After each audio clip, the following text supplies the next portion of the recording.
You're listening to I Love It When, and I'm your host, Mo. I'm a speaker, coach, and connector. You're in the right place if you're looking for some inspiration and you're ready to truly embrace who you are. My intention with this podcast is to help you see that you are so much more powerful than you realize.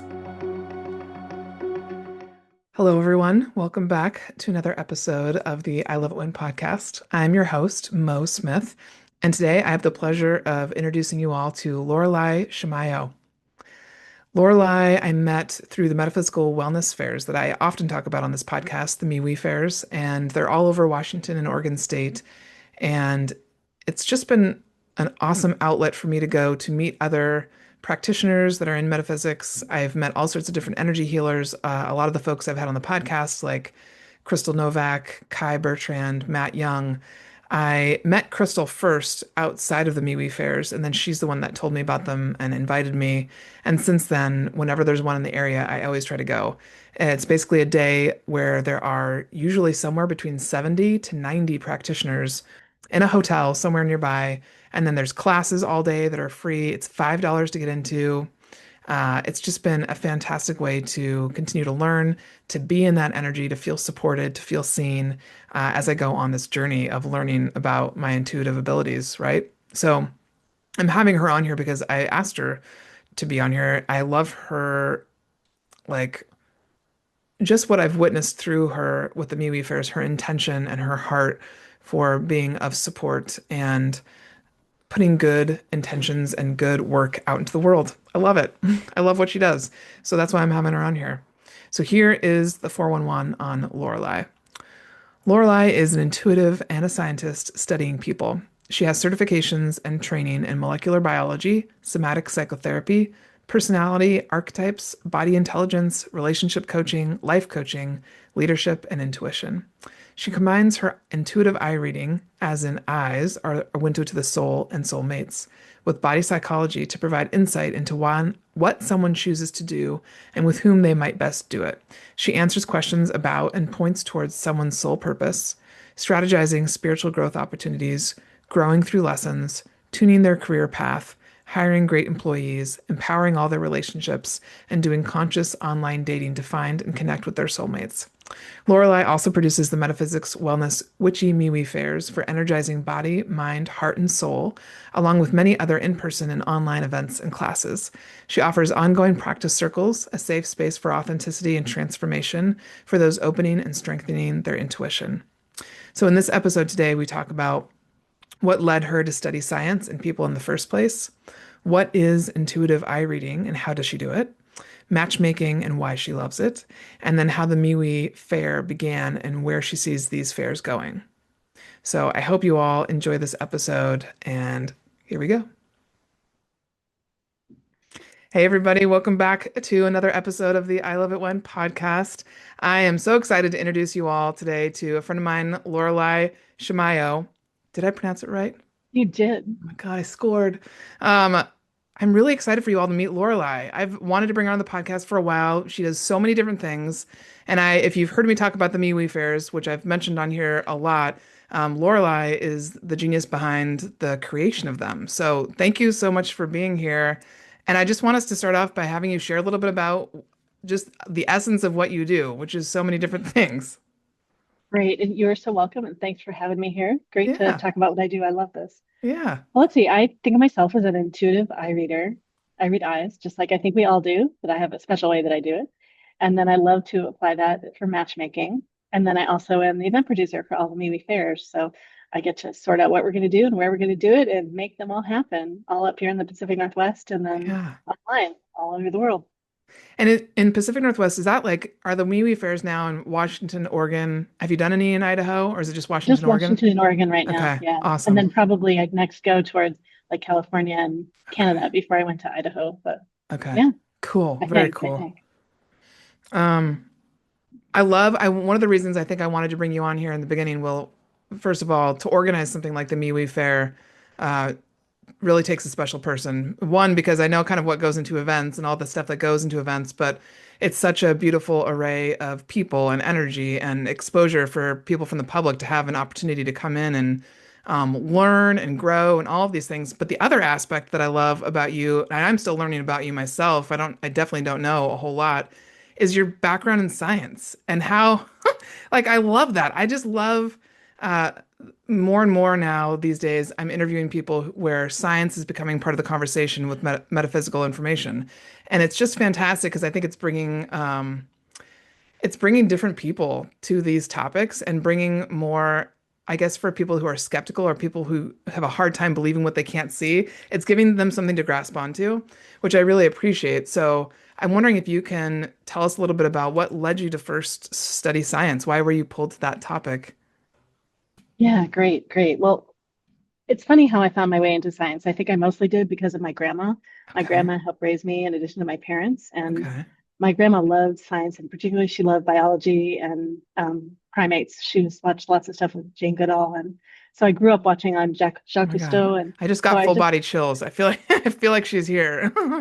What's her yeah, so name? it's my grandma, Yeah. Nana. I called her Nana. So Anna. Alvaretta. Alpharetta. Cute. Okay. So she loved that stuff, and I used to watch all these shows with her. And she had a really good friend whose daughter became an anthropologist, and so I remember hearing all this stuff from her. And ironically, both my brother and I ended up studying genetics, both at Berkeley.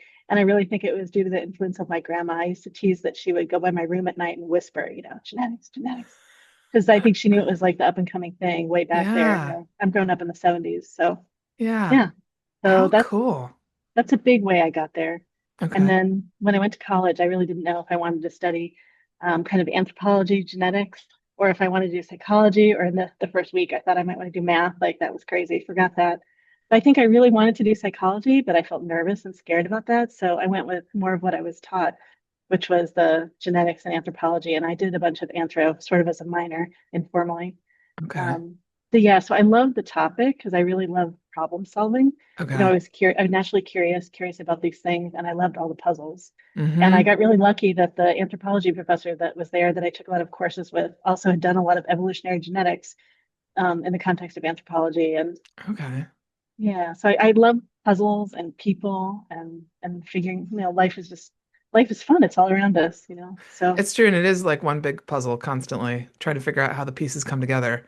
So then I can see now how already this kind of led you to then study body intelligence, relationship coaching, leadership. Uh, and was that just again like that curiosity about people and why do people do certain things that led you to do that? Oh, well, I mean, it was a crazy pathway of how I got there. And so I studied genetics first and molecular biology, and then I ended up in this pathway that really wasn't my fit. So really psychology was my thing, but then I wound my way here. And the way it Hmm. used to work in academia is I got some grants for school, which I'm so lucky I got, but then I had payback agreements. So when I Oh, realized, 4 years into grad school that this was not the thing for me, I really didn't like doing lab work, et cetera. I didn't like the narrow focus about things that I didn't know were going to be meaningful. And yeah. I was ended up, the work I used to make things in the world that I don't value, like genetic engineering and all kinds of stuff. I realized I wanted to switch course, but it took me a while to be able to do that. And then eventually I wound my way into I took a break. I did other things like you don't know. I did a little bit of weaving and then stained glass, and then I found ceramics, and I really love ceramics. And so Okay. I did ceramics for a while and taught ceramics and glazed chemistry in particular because of all my science background, Oh my gosh. and did research in ceramics and anyway, all kinds of stuff I did first. And then I ended up going back when practically just looking for work again. I went back into biotechnology IP, so intellectual property. So I took all my science background and then applied it to something else, Oh which I have yeah. mixed feelings about. I did that, and that's what really got me into a startup where I learned tons of different things. Okay. So I don't even remember exactly what your question is, but like how that No, all. this is good. Is what kind of drove you from science to studying people. And you mentioned that you were like nervous to study psychology or to like let yourself study. Mhm. Why was that? Well, I had a really I mean, lots of us do, particularly I think lots of us that find ourselves in the growth world. I had a very challenging family growing up, and I'm naturally Hmm. good at noticing details and naturally good at noticing patterns, which when we talk Hmm. about my eye readings, I'll talk about that. And so in my family, the way that I made it through is that I just kind of hung back and I watched and, like Hmm. what's going on and predicted things to stay out of the way. And Yeah.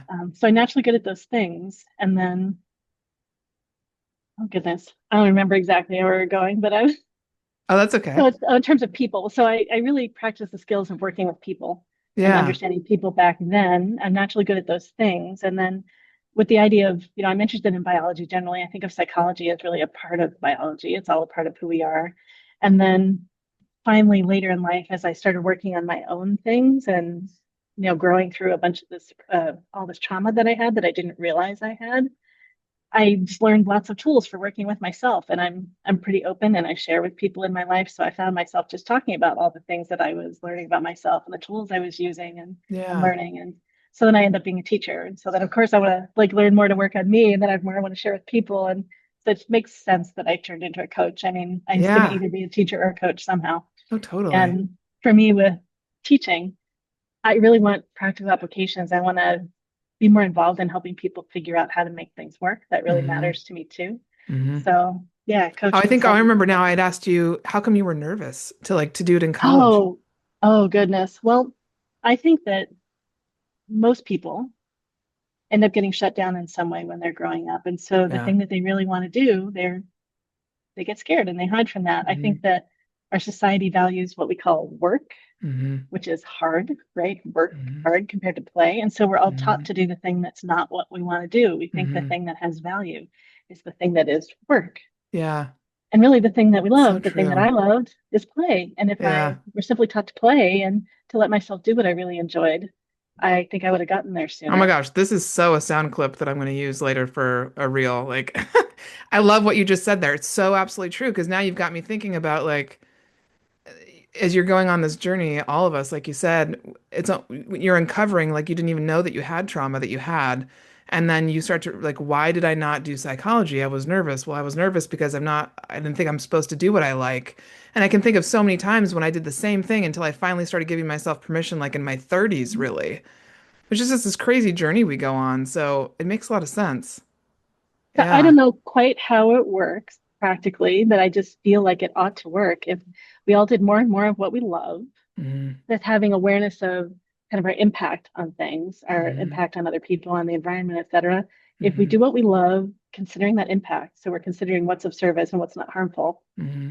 I feel like the world would be such a better place. Because when 100%. we do what we love, we feel Yeah. energized, we want to give Yes. more. So Yes. it just, It makes so much sense to me logically. Then people, in my mind at least, ideally, people are not carrying anger, they're not carrying resentment, frustration from constantly doing things they don't want to do, which I just see over and over again when I see people in my life who are not happy. I just, a lot of times I don't give people feedback unless they ask for it. And so if people don't want it, they don't ask, right? But I see people in my family or my personal life, and I just see them pushing, trying to shove what they think they're supposed to be doing into this little tiny hole and just being unhappy over and over and over again. Yeah. and Okay. I recognize because I've had some privilege, I've had more freedom to do what I want. I really do believe, though, that if more of us do what we want, considering what we all want collectively together, like there's got to be a way to have this work. It's not just that Hmm. some of us get to do what we want and others don't. Like I think No, that there's a way to do this together. I totally agree. Yeah. Yeah.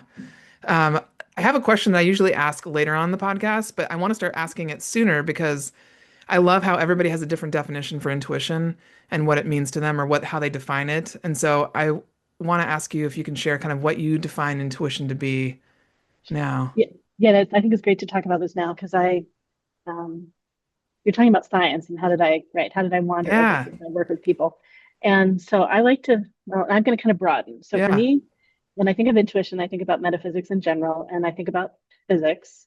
And physics or science is what we currently understand in terms of Western science, right? Usually what we can touch, or we have some Yeah. logical, explainable, blah, blah, blah thing for it. So for me, physics and then metaphysics, meta is just like the bigger, broader, like all the things that science hasn't figured out yet. Maybe we'll never Yeah. figure out. And so to me, intuition is, well, I'll take all of metaphysics, or which I'm linking in there, like intuition and all Yeah. kinds of, quote, alternative healing. And I'm thinking about how Western medicine doesn't understand Eastern healing and like all these things that science doesn't understand. And, where Eastern approaches think about energy. And I don't think Western medicine really ever thinks about energy. Hmm. And to me, when I'm in my intuition, it's when I'm connected with all of me. So I think about, body, heart, Yeah. mind, my spirit, when I'm connected to all of me. And intuition is often finding the spaces in between what my mind knows. So I have to open up enough Mm. to pick up I just got chills again. more. Yeah, I And love then that. we talk about clairs all the time in metaphysics. I'm sure lots of people talk about clairs when they talk about Yeah, intuition. That would be like clairvoyance or clairseeing or yeah. clairaudience, clear hearing. So all the different ways that we typically pick things up as human, think of our body, but then picking things up beyond that. Things that people often don't pick up, but they could. Hmm. We just Hmm. often don't. Hmm. So I think of intuition as the land of all those things, all those spaces. Um, and I want to encompass all kinds of healing too. So, Hmm. like one of the part of what helped me make the switch from more kind of ordinary muggle land over to woo woo land is I was, gosh, yeah, it was before I did any of these different things. I was thinking I wanted kids, but I wasn't ready. My relationship wasn't ready. Never Hmm. had kids. Glad I didn't have kids, but I really thought I wanted them. And so, Hmm. what did I do? I did research. So, I started reading about childbirth and all that stuff. And I ended up running into how, when babies were breech, when their head was turned down, the thing that Western medicine finally realized made the big difference was acupuncture. And that was really the big thing that opened Western medicine to acupuncture, where Okay. it works. They finally like could get some data and decided that that worked. And that's really what opened me. And I started looking at like the mess that we create for ourselves in Western Hmm. healthcare and childbirth. And so I started Hmm. wandering into all this alternative stuff. And so that was really the Wow. first big thing that opened me from my more conventional background in science. Interesting. Did you then go and get like an acupuncture session to see what it was like? Oh No. no, I was kind of scared. It took me a long time to do all these things. I get I it. How can interesting. I can make a linkage though to so part of how I got again towards psychology and towards working with people is not realizing that I had all this trauma. I started having stuff come up in my body. You know, I'm in my 30s and Oh life's yeah. happening and things show up. And I was finally started seeing a rolfer. I had one really good friend that encouraged me to go see their rolfer. I'm like, okay, I'll wander over and I'll do this.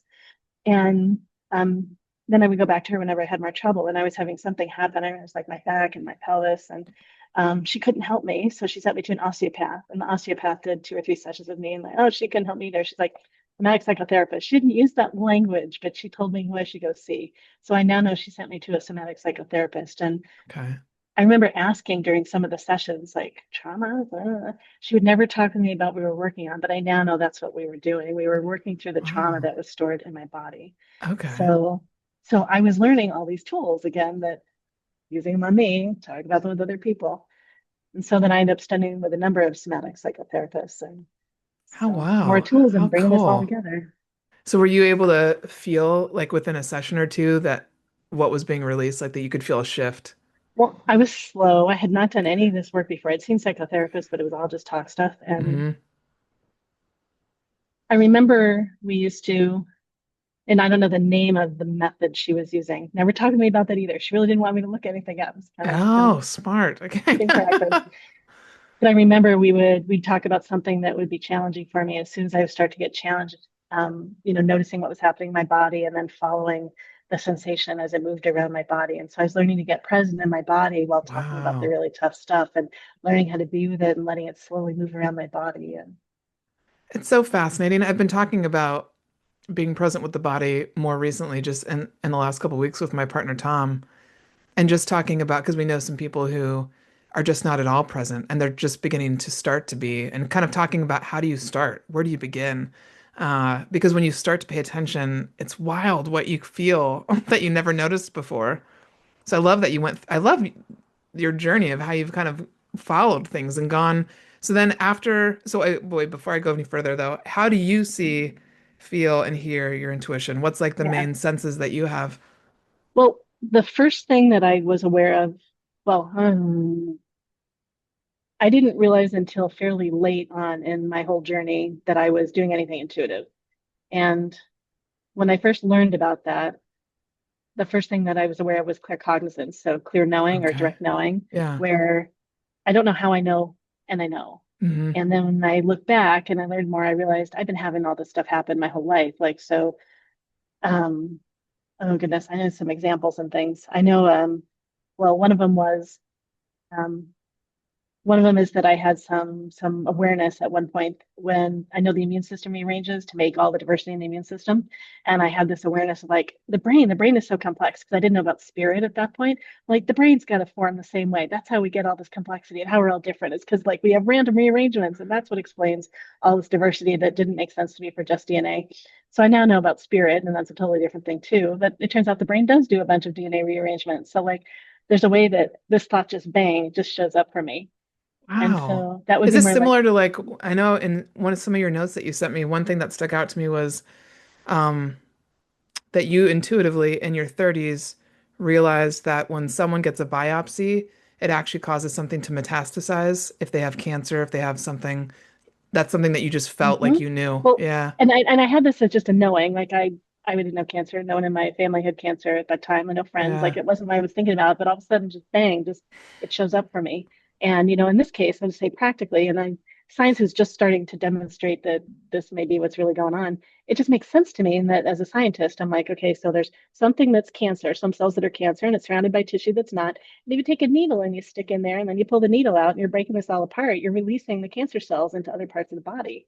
So it just Yeah. made sense to me that this was going to be true too. Yeah. So the thought just shows up, and I'm like, oh, like trying to, then my brain is putting the pieces together. And I remember I once went with a friend when she was going to her early appointments with a doctor. She wanted some support. And I shared this with the doctor because I'm trying to help my friend make good decisions. And he said, actually, we have a patient where I think this happened. And he talked about a time that they did the biopsy and they went through the cancer and they went all the way through the other side, maybe by mistake, or I don't know, maybe they do that to try to get everything. But he said that the radiation they did then, they didn't get all the way to where the needle went. And that's where the Oh. metastasis ended up growing from. It was from that spot. Oh my gosh. So, Wow. yeah. That's such a great example. And Yeah. And I my love last, how, oh, go ahead. go ahead. I was just going to say, I love how, because I'm a very logical person too, I think it's taken me a lot. Well, I know it's taken me longer to learn to trust my intuitive side. So I love talking to someone who, like you, actively have used your brain in so many different ways, and you're a learner, and you're growing, but you can. This is such a great example of how you can use both, and how you've actively been using both and just didn't realize it. And part of the trick for me too is I have to, like, I'm giving examples where I have the intuition initially, and then I wander over to my thinking and the science. Yeah. However, I need to not rely on that too much because I need to trust my intuition, even if I can't make sense of it. Hmm. And then I totally need to let myself, in whatever way feels good to me, hang out in the space of my knowing, Yeah. even though And there's knowing that you can no believe proof and no yourself and trust science. And yourself. Yeah. I mean, like for me as a biologist, that I see so much about a person in their eyes seems crazy. It makes no Yeah. sense to me at all. And Yeah. I just have so many examples of how useful and Yeah. just how much reflection I get from people about what I see. Like I know Yeah. I'm doing it. I know it's valid, I'll say, but my brain does not know. I Hmm. kind of know some, but I really don't know. Well, this is a perfect segue. Let's talk about intuitive eye reading and what is it and what do you look for? How do you do it? All the things. So part of what I do is something that everybody does all the time. Like I talk about if you meet someone with dark sunglasses, can't see their eyes, there's so much Yeah. missing. And then as soon as you see their eyes, there's so much there. So I think most of us have that experience when we can't see someone's eyes. There's a bunch we can't get about the person, about like how they feel, what's happening, Hmm. if we believe them. Like there's just so Hmm. much that we pick up. Hmm. And you know what? We now know scientifically about mirror neurons and parts of our brain that help us recognize what another person is feeling, the emotional state they're in. So I think there's a ton that we pick up. Science just hasn't learned how to describe what it is yet. And Hmm. the two ways I can give people that experience of it, it's right, they can't see, they can see, and what the difference is. And then also, when I look at people's exes, I'm just going to jump to matchmaking for a moment. When I look at all the people they've dated, they almost always choose the same eyes over and over. I Oh did my it, gosh. You're gonna other have to look at people have all of done my it. exes. I mean, It's like you like a sea of all these people we might date, and we're able to go like, oh, there, and like they're the same ones over and over. wow, So that's yeah, true. That's no, eerily people are true. so good at doing this. That's So wild. so part of well, so the way I read, part of it is science and is easily teachable, and then part of it is intuition. And it is just practice and people connecting to their own intuition in their own way. And based on who we all have easier access to reading in different ways. So I'm looking at things like the simple things are like, is the person's energy coming more out of their eyes or getting pulled in? Are Oh, their eyes angled outwards or angled more in, or are they more parallel? And people are a combination of different traits. So it's usually a combination of parallel out and well, and I got to sort out how much and blah, blah, blah. And I'm looking at the rhythm of energy coming from a person's eyes. So if you oh, start to look at different eyes, some people it's more of a slower rhythm, and other people it's really fast. yeah. And I'm looking at when the eyes look out, do they look out more diffusely or do they look out more focused? Okay. Um, I'm looking at whether the eyes move and how they move. And like there's a ton of stuff I'm looking at. So I'm giving you just a little bit of what I look at. Some of I don't even quite know because, like, say my intuition, maybe we talked about that and I didn't fully talk about it. My intuition is it starts off as a knowing in many ways, but I also do a very much a feeling, like a feeling sensing. I get stuff in my body. Yeah. So if people want clair words, that's clairsentience. But then I make up the word clair empathy because there's a big Mm-hmm. feeling emotional component that I don't know how to explain. It's not my mind, it's not my body. It's just a yeah. And Mm-hmm. I learned my eye readings as a personality assessment. I didn't learn it as anything intuitive, and Mm. I probably would have been too scared and wouldn't have opened. So it's really great. I had so many of these. I came in through the back door, didn't know what I was doing. I've been fortunate for that. There are all these traits, and like my brain would just be on hyperspeed and totally confused of like, there's no way to juggle all the options for people. The part of what's so rich about my archetypes is that if you look at all the possible combinations, there are many more combinations than there are people alive. Mm. My brain cannot track all that. So I had to learn to just hold it all loosely and what seemed or felt like the best thing for someone. So these few things I think I really get, and then what feels right on the other things, and kind of if it's that, does that impact this, and just hold that loosely. Mm-hmm. So that's how I ended up opening my intuition was doing this. And Wow. so I'm looking at all these specific traits about someone and I'm just sort of feeling it at the same time. So Mm-hmm. I've memorized all the different categories of traits. And then I sort of, what do I obviously see? What do I obviously think is not there? And then Hmm. just sort of feeling and fitting in the So rest. cool. I know I did a mini read. I haven't done a full reading with you before, which I would love to do. I need to do that. But I did a mini eye reading with you at one of the fairs once, and I was trying to think if I could remember what you had shared with me that I could share online here today, but I can't remember exactly. But I remember thinking, wow, that is really on point. It was something about like my leadership style and then like why I'm what I'm here on this earth to do. It was a Well, I really can cool talk about experience. your eyes and my eyes right now too. Okay. So because I look at things like a person's talents and I connect that to their purpose. And people usually have three talents. Maybe just list first. I look at things like our pacing, our rhythm, what motivates us, how we most easily communicate, make decisions, protect ourselves. I look at Hmm. consciousness. I look at a lot of different things. So when people look at both of us together, so if we're both on screen here together, your eyes probably come across to most people as being more intense than mine. You might each have a different kind of intensity, but like your eyes are more focused and Hmm. more intense. And I say you have more energy coming out of your eyes, and I have more Hmm. pulling in. Hmm. I think you have it going out and pulling in, so you're not as strong as some people going out. But yeah, so that's part of what I see. And so for you, that Okay. connects with more emotions, and that you're more likely to feel big waves of emotions and see not only what's here, see what's possible. You use Mm. emotions to move people forward. So the alignment of what's possible matters so much more to you.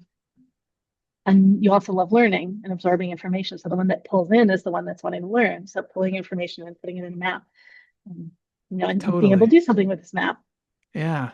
Yeah. So I love so you're that. seeing the big picture and details, and you're wanting to bring details but support the big picture. And Yeah. and so I I want. Oh, go Go ahead. ahead. No, you go. When I say I want details too, I want the details to be practically useful, and I'm less attached to what it goes towards than you Okay. are because I have a Okay. trait that's called efficiency. So you have inspiration and knowledge, and I have knowledge and efficiency as two of mine. Okay. It makes a lot of sense. I was just thinking back to last week.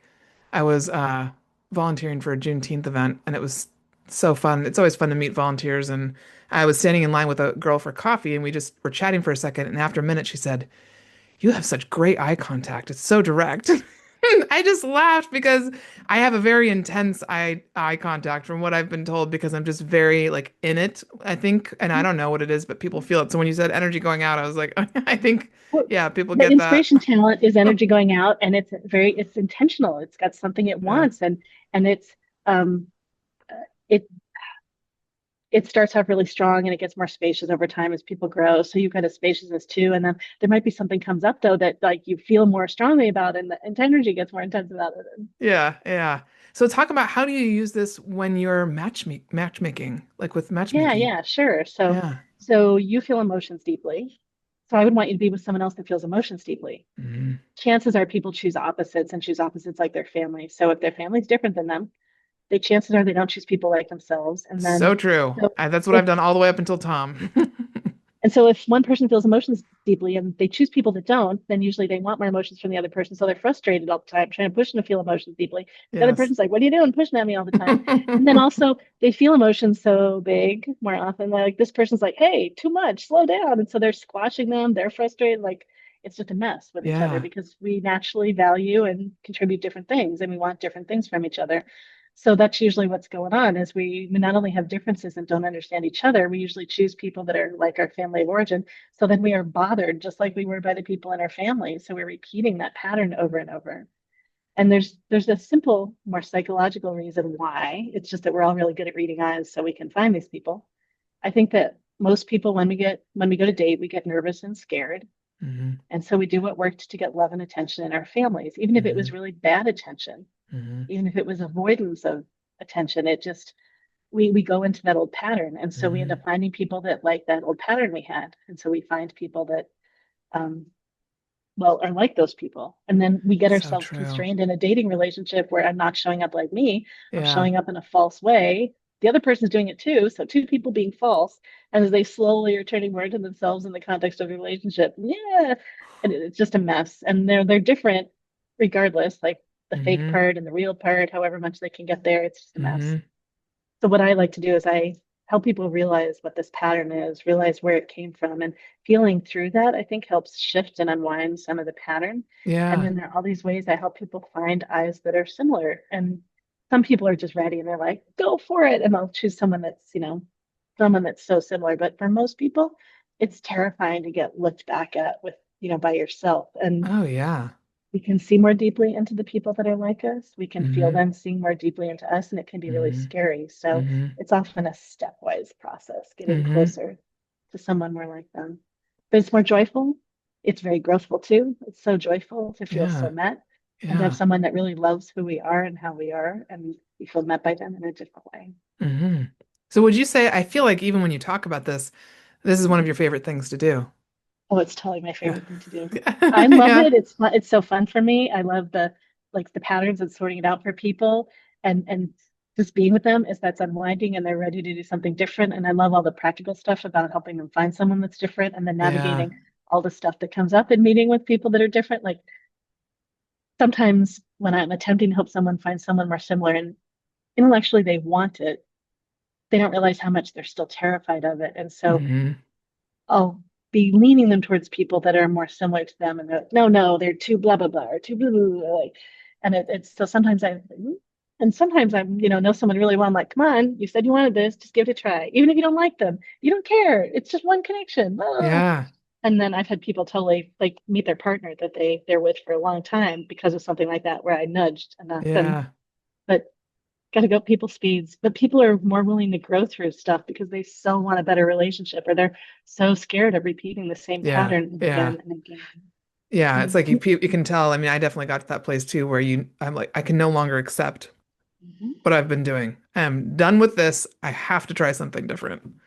Yeah. Yeah. And I Yeah. went through this myself. So this again, I did this all through myself. So this is, I didn't realize, but for years I was dating people like my dad. My dad was Hmm. like the good parent in my family. So wanted to, didn't realize that I was choosing people like him. And I switched the genders I was dating and I still kept choosing people like my father in hindsight, looking back.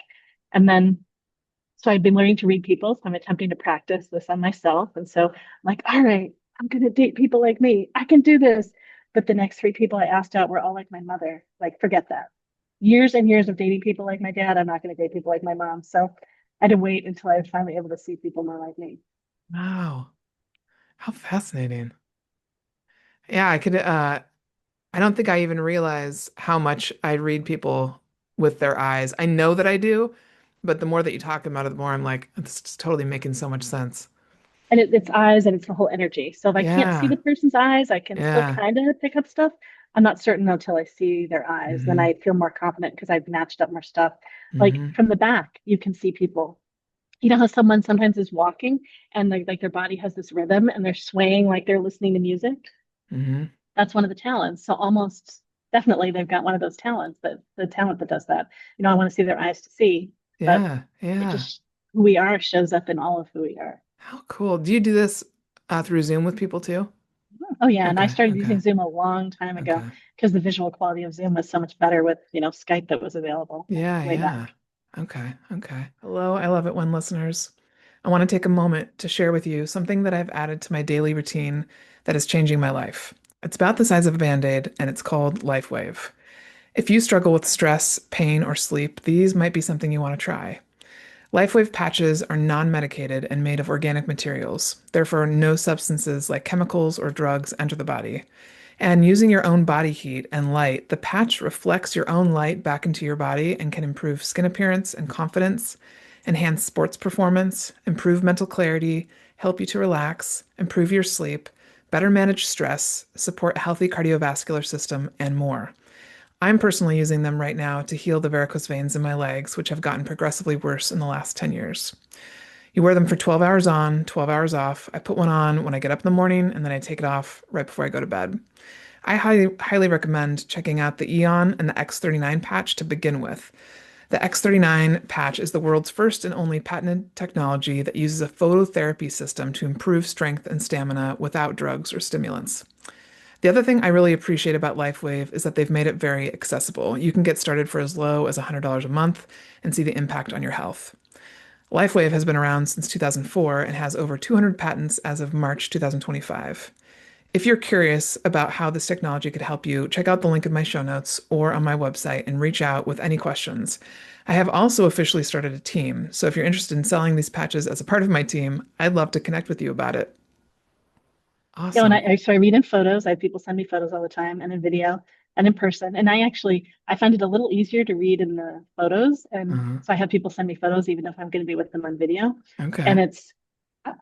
there's a way that I think I give myself more permission to like dive in. So there's a Yeah, way that I'm really diving in to feel and see a person that I'm a little less comfortable doing when I'm right there with them. So that there's makes clearly sense. something that I've got going on. Oh, and I want to jump back. We were talking about my how I pick up things intuitively. So I said claircognizant, where I just know stuff, Yeah. and then And then clear my empathy. body and clear empathy. But then I also have realized that I must be doing a version of clairvoyance too, because when I'm looking at a person's parents and their photo, or I'm with them, or they're talking about someone in their history, there's a way that it's kind of an imagining, but where I'm feeling into, but there's a little bit of a video-ish flavor to it. It's almost like I can see scenes of them interacting together. Yeah, Like I can feel what they're each like and can imagine what it's like together. So I think I do a little clairvoyance that too. makes total sense. Absolutely. How So cool. the clairs don't necessarily look like the way, like I certainly simplistically think they would. Yes. Like my That's job definitely to been like be the open. best realization talking to more people through my podcast is it's really helped me accept more of my clairs because I think there's this perception that I got from TV or movies or whatever that if you're psychic, you're going to see stuff like this, and this. And the more that I learn, the more I'm like, oh, I've been getting messages that I didn't even realize were messages or seeing things in a way that is clairvoyant, but I didn't think of it as clairvoyant. So Yeah. it's really Yeah. helpful. So like my last name. I totally channeled or cognizant of my last name. I knew I wanted to switch my name to Lorelei, and at some point I'm Yeah. like, okay, I just got to figure out a name. And I thought of a name, like, no, it doesn't go with it. So I'm just driving down the road, turn left, and all of a sudden, bang, and Shimayo just appeared. Wow. And it turned out it's perfect for me too, because Shima is Japanese and Yo is more Native American Okay. sounding derivation. And Shima, I talked to my friend in Japan who's also intuitive, and he said that Shima is more like mother or island, and Yo in Native American is a feminine diminutive. And so it's like, think of yourself as the land that holds up the islands. And so I held up the islands of all these other vendors and practitioners and all the Oh my fairs that I gosh. run. That makes so much Yeah. sense. I love that. I love that you just went with that too and trusted yourself and trusted what came out. It felt good. It felt Yeah. right. And I felt a That's little the scared, key, like, feeling good. can Yeah. as far as I know, I'm Caucasian, European, Eastern, Asian, like, but Yeah. where did I get the Western, whatever. I'm Polish Russian and some European mix. And can I take a name that's got Japanese and Native American origin? And Hmm. is that okay? Like I had questions at first and felt like my name, my past life connection, or Hmm. probably feel Yeah. like I might have been a Japanese potter at some point. Yeah. I love that. All right, let's talk a little bit about, let's segue into the MeWe fairs. Um, how did those get started as you were going through life and learning all these different things? What led to the beginning of that? Opening my intuition is really that I had been doing this is really what opened all that. Okay. Before I left the Colorado area to come out to the Pacific Northwest, I had a colleague that was in the office where I was doing leadership coaching that pulled me aside. It's like, it's the last time to tell me all this stuff. Shh. You're doing this thing called claircognizance. You need to go figure that out. And I'm like, what are you talking about? Like, I had no idea. And so she watched me get so good with my intuition and how I could read people because she'd have me, answer questions of other clients and things like that too. So I went to the Pacific Northwest, like, all right, I got to figure this out. Yeah. Scientist, I've opened, but still, and changed my meetup address and new thing came by, new group, and I'm like, all right, I'll go. I was so scared. And there were 5 other people and Oh, I fit in. They like me, I like them. And I had event space in the house I'd rented. I had space for teaching classes and having community events. Like you could meet in my house. So I offer, so this is like some of the lessons for people. I think I offer what I have, like I'm willing to share. And yeah. then the group came and met at my house a few times. And it was just for people interested in metaphysics. And then we had usually a couple of people share about their interest or their work more deeply each time. And somewhere around the 4th time we met, someone said, we should have an event where several of us share our work. I'm like, okay, I'll do that because I'm a take something and implement kind of person, and I'm a community person. So I went out and got these little tables, and I still have those little tables that I use and bring to events. So I put 6 around my living room, the other side of the living room had chairs for people to sit. And we had what I came to realize was our first fair. And I ended up doing it once a month. And then, I had someone else wanted to participate, and someone else wanted to participate. And we ended up with like 11 spread all over my house. And so I did that while I lived in Portland. And then when I moved up to Seattle, I'm like, all right, I guess I got to start renting a venue in Portland. And my colleague said, let's go to Eugene, let's go to Salem. And I'm trying to figure it out in Seattle. And then I started renting them in Seattle. And so they all happened because someone suggested something. And I'm like, okay, I'll do it. Wow. And when did you move to doing it monthly? Like at first, were you, Well, well, I guess you did it monthly right away. yeah, Did so I you was doing it always? monthly in my house. Yeah. And so Portland is an example of kind of the evolution of things. So in my house, we just had, tables. I went from 6 to 11, like little tables, and that was it. And then I ended up moving to venues where I eventually got to, 20, 25, 35, 45, 55, 60. Now I've run fairs up to almost 100 vendors. And I went from doing it monthly, eventually when I got to a bigger venue to doing it quarterly. And then I got so many cities going on. And but so just different pieces I added. I started adding the intuitive panel. Again, it was a prompting from one of my colleagues that had us start doing that. We do that the first hour in both the fairs in person and online. Hmm. I started offering talks. I'm just so naturally a teacher. I Hmm. wanted to have educational elements be part of it. So as soon as I got to big enough venues and I had enough space, then I started doing talks. Okay.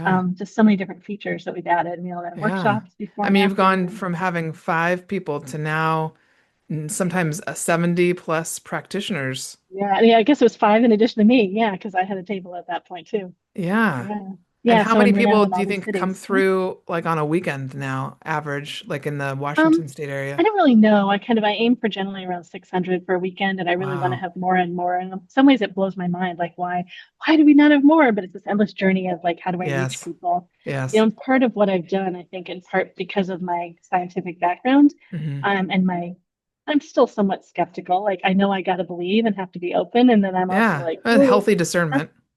sure. But Hmm. I think that there's a way that I make the events more grounded and more accessible and open for people because I've historically had so many people come in that have never been to anything like this before. Hmm. So I have a paradox of like new people and Hmm. people that are so deep in the field that have done so much work. So I was Yeah. able to hold this really broad expanse, Yeah. the energy of that for people to come. Yeah. Yeah. So we're now in all these Amazing. different cities and it's this journey of like, so which cities are really working and been a more challenging time to run things, but also in a Hmm. really good way. There's just so much Hmm. happening now in our field out here in the Pacific Northwest. There are Hmm. so many events all over greater Seattle and Tacoma and Yeah. Olympia. There's just so much. Yeah. So many places people can go. I kind Hmm. of one of the analogies I use, I'm non-binary and I'm queer and I'm autistic. And I know like when Hmm. I first came out, there were still gay bars, so I got to go to a place where there were just like my people and we could all be with each together. And there's now so much more acceptance in all the areas where Hmm. I live. Like there aren't gay bars mostly anymore. There are still some I think in Seattle, but um, queer bars. We can be everywhere, and I think that's Hmm. happening with metaphysics, and that we can be so many more everywhere places, Hmm. and so Hmm. there's just so much. Hmm. So like the one event isn't as special now too. Yeah. So it's got to keep What's figuring out how do I make it special. I think it is special though. I think it's special. I know what you mean though. It's not like there's more and more happening for sure. What do you think? What's your favorite part about putting on the fairs? Oh goodness, putting it on. I really like so many parts of it. I mean, some of it, sometimes I'm like, oh really? Why do I do this? This is so much work. And so it's like it's work and play, and even Yeah, like making the map and figuring out where people go, and the who's with whom, and what's the order that I schedule the talks. Like people might think I just put the talks together, but I don't. I'm thinking about I'm like sure who you it is don't. and making sure Yeah, I put them early and put them late and give them options, and what do I have at the same time, and what do people want to do, and what time of day is it, and who's going to be there, and like I just think about all those things. So again, I just love the puzzles and putting the puzzles together. yeah. Um, I I mean, one of the favorite things that I enjoyed was when I walk around the fair and occasionally practitioners are talking to each other and I get to be part of the conversation with all them. So Hmm. that led to the Cosmic Conversations event that I have with Hmm. Crystal and with Kai. And just I Yeah, love conversations of practitioners together and I love learning together in community. So yeah. ultimately that's what we do for in the events, with each other and for the customers that come. And Hmm. I've so had so yeah. many great conversations with people. Well, I actually come by myself. Occasionally I'll bring somebody with me who has never been, who might be curious but kind of nervous to come by themselves. But even just sitting in some of those classrooms, I've had great conversations with people who I've never met before in my life about things I've never even heard of before. It's really cool. What do you see as the future for MeWe? Are you wanting to expand outside the Pacific Northwest? Are you just kind of going with the flow right now? I mean, it's growing. It's been growing by itself, it looks like. I'm refining the flow at the moment. So I've been in a lot of different cities and I'm learning more of which cities work better, which venues work better, Okay. what rhythm in different cities is working better. And that's endlessly evolving because of not only that there's so many more events happening now, and I say my events are a little more expensive. I think the way I do the marketing and also I do get more real estate to have talks and all that stuff. There's a lot of care that I put into how I work with the vendors. Oh yeah. And then also sometimes having too many in one city can be a challenge. Hmm. And I Hmm. realized there's a lesson I learned way back in some of the other classes and courses I took that I'm learning the lesson now. I learned it intellectually. I'm learning it now, and it's pay myself first. And Oh, I really didn't I do that. totally And I get moved that. a whole Yeah. bunch of my coaching and intuition work with people and corporate work I was doing with all my eye readings and all that work. I moved it over towards all my energy and attention, moved it over towards the fairs and making Yeah. these events run. And I haven't set them up in a way that I'm really sustaining me enough. So Hmm. so I'm relearning that lesson, learning that in a more embodied way. And so, yeah, it's trying to make choices of what are the best things to run, where it's really going to be the most of service to me and the whole Hmm. community and to all the vendors and practitioners that are there. And then I would love to grow to other cities. There maybe are a Hmm. few places in Washington and Oregon, like I'm still interested in Bend, Oregon, and Uh-huh. it might be wise for me to head out Eastern Washington, not quite sure. Hmm. I spent a lot of time in my life in California, Northern and Southern California. There's another group that started expanding there. So do I go there? Do I not? What do I do that's different? Hmm. I was in Colorado for 16 years, so that's Oh another natural yeah. place I could go. There are other groups that are running things there too. So, maybe I need to go to other places. Like even when I just do advertising, it's amazing how many people in the South and the Southeast are so interested in what we do. I don't know if they come, but they're Hmm. clearly interested. Like they're all Hmm. looking at social media and connecting with things. So That's so I true. don't know where I go, but it's this. I do better if and do I go to liberal cities that already I know are open, or do I go to places where there's more of a need? And how Hmm. do I do this from living far away? And Hmm. so some people just run local things in very few venues, and I've made my puzzle kind of complex being in all these Yeah. places. Well, it seems like from your story or just what I've learned today that you kind of get messages along the way, like someone saying, "Hey, we should do this," and then you follow it. So I wonder if this is the coach in me that would be like, for the next week, let's put out this intention of where should MeWe fairs go next, and just see if you get a response from a client, from someone you Mm-hmm. know. Like, I bet it'll pop up because the other thing that came to me was New York. I just went to New York City for the first time for an event that I Mm-hmm. spoke at. And one of my friends said, "Oh, you're gonna love it there. They actually are accepting and open to psychics much more than they are on the West Coast." And I was like, "Wow, I had no idea." Not more, no, couldn't be, but I bet they are really open. Yeah. Yeah. So, but I bet if you put that out there, that feeler, you'd get some Mhm. sort of a response because it Mhm. seems like the universe is always talking to you. And I have a colleague that passed a couple of years ago, and she's been Oh, coming lately in our practice circles, mediumship. I'm like, through some of the other practitioners that are there. I'm like, so I'm getting messages from her. So yeah, same thing. wow. So I asked her, like, what do I do next? Do I need What to do did she this? Am I allowed to say? do that? She told me to keep going, that I'm focusing on the right things. And I say an example of where I got a message too, and this is another part of what I do with MeWe fairs. In 2018, I was just getting these strong urges. Got to run a fair online. Got to run a fair online. I'm like, there's just got to be a way to do it. There must be. And I'm just trying to think it and figure it out. I eventually was just exhausted with myself. And I'm like, okay, just do it. I'm just going to do it. I'll figure it out. And so January 2019, we started running online fairs. So I think I'm one of the last groups that's still running a bunch of online fairs and things like that. Okay. And it's grown Yeah. into all kinds of other events. And I now run lots of practice circles, like I mentioned the practice circles earlier. Yeah. So the practice circles are definitely something I want to grow, and they are growing right now. And That's so I'm cool. now getting new challenges of like, how do I do this as they grow? Like, I might need some help at some point. And Yeah. Well, that's such a great example of things that people can join from anywhere. So even if they can't make it to one of the fairs, they could come online to a practice circle and experience it. mhm. Yeah. Yep. Yeah. So Yeah. online fairs that people can come to, and I'd love for Hmm. those to grow too. And I got to keep having more customers come to support having it become larger in terms of more vendors and Hmm. practitioners. And Hmm. yeah, Now, I yeah, wanted to make sure practice to mention circles. this too for people that are listening. The best way to find out about, because there's so many things that you do, get on your newsletter list, right? Like go to mewefairs.com and just get on the newsletter list because you'll get emails from Lorelei about the practice circles, about the online fairs, about the in-person fairs, about other cool opportunities that sometimes you'll share things like I know you've shared some of mine about retreats, other things that the practitioners are doing. It's everything comes in your emails. I mean, Yep. And yeah. we also, I got really lucky. One of my colleagues, Shannon, just redid a bunch of the website for me. So the website is now simpler. It's easier to find Oh, things. wow. Practice circles have their own page. Online fairs have their own page. It's easier to see as a vendor practitioner if you want to sign up for online events or in-person Okay. events. So Cool. trying to make it easier for everyone. Nice. Well, it's a lot of information to juggle, so I appreciate how you operate with it.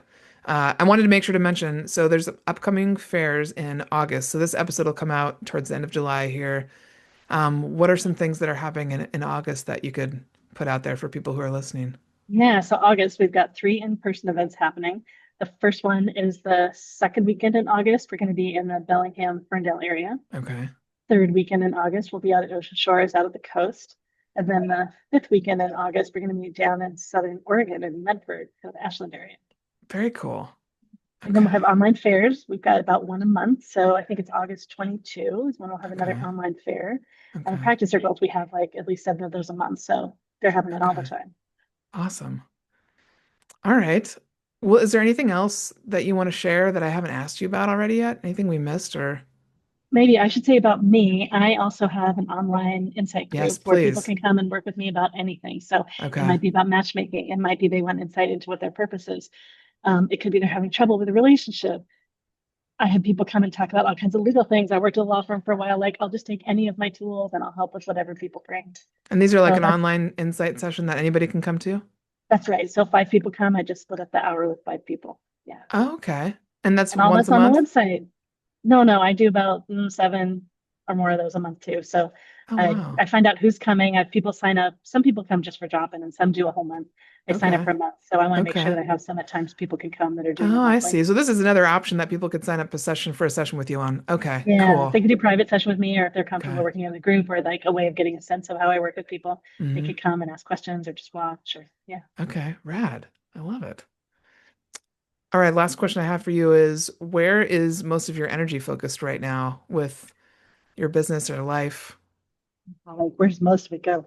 Um, it's a combination of things. So I'm attempting to get ahead with all the in-person fairs. So because the month of July, I'm not running a fair, so I'm trying to get all this done behind the scenes, so I'm all ready for the next 6 months. Yeah. And then um, I'm looking and seeing how to market all the events together. So I'm not just doing one at a time. So I've Oh, started good doing more of idea. that, like all the online events together. And then Yeah, because we you have, like started you to said, do, like the next 6 months planned out.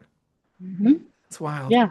And so then the groups of in-person events, I'm going to start doing some marketing of those all together. So that's new. And then I think I'm wanting to grow my matchmaking work again. So I'm going to have some new focus on my matchmaking work coming out. I love it. Cool. Oh my gosh. Okay, well, I'm trying to think if there's anything else I want to ask you. Those are the main things. Is there anything else that you wish more people knew about you that maybe you don't talk about very often? Yeah. Good things that we not talked about that's important to say. I think it comes across how much I care. Yeah. I think people do generally know that. Um, Oh, yeah. I would say you're a yeah, deeply caring person. I guess if I have, I used to have trouble receiving. I'm learning to open and receive. If someone wants to volunteer, if someone wants to participate in helping run something, if they want to find a way to trade to do that, I'm open to those things. Oh my God, I love that you brought that up. I didn't even think to bring that up. That's fantastic. Because I know a lot of people, I was just talking about volunteering with someone the other day and just talking about how you receive so much when you volunteer as well. Like it's such a give and take process. So I love that you put that out there. That's fantastic. And if someone's thinking about participating in an event and they're not quite sure if they're ready and how they're going to do it and how to balance stepping in, I work with people on how they can step in too. So I not only help from more of a coach consultant perspective, Hmm. there are ways that people can help do work trade at an event, and there are all kinds of ways to I can help people step in a way that really Yeah. works for me and works for them.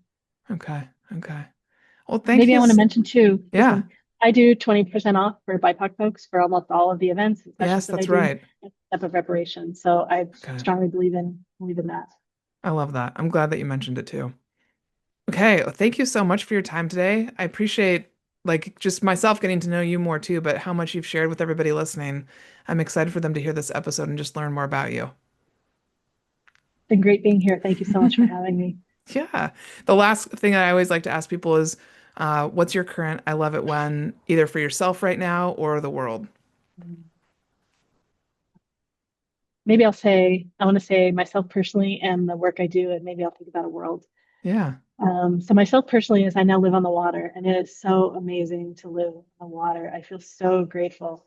I get to sleep with all that air and I get to wake Oh, up and see yeah. it, and it's amazing. That's so good. And then the practice circles, I've had a number of people that have been coming consistently for 6 months, a year, and Hmm. they show up. When they introduce themselves, they don't only talk about who they are and what they do. They talk about how much they appreciate the group, and it's just so amazing for me to hear their stories. Like I get so cheery to Oh, hear them talk, and then they're sharing that with other people. It's really great. And yeah. I'm starting to take a course right now, and so this is about the world. Okay. Um,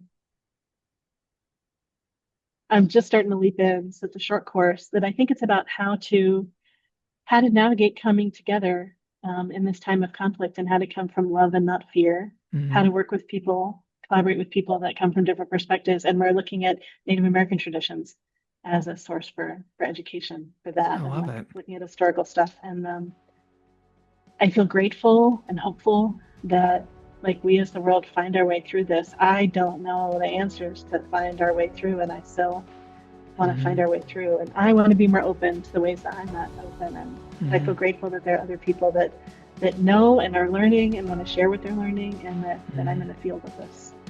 I love it. Thank you so much. Thank you so much again for your time today. You are very welcome.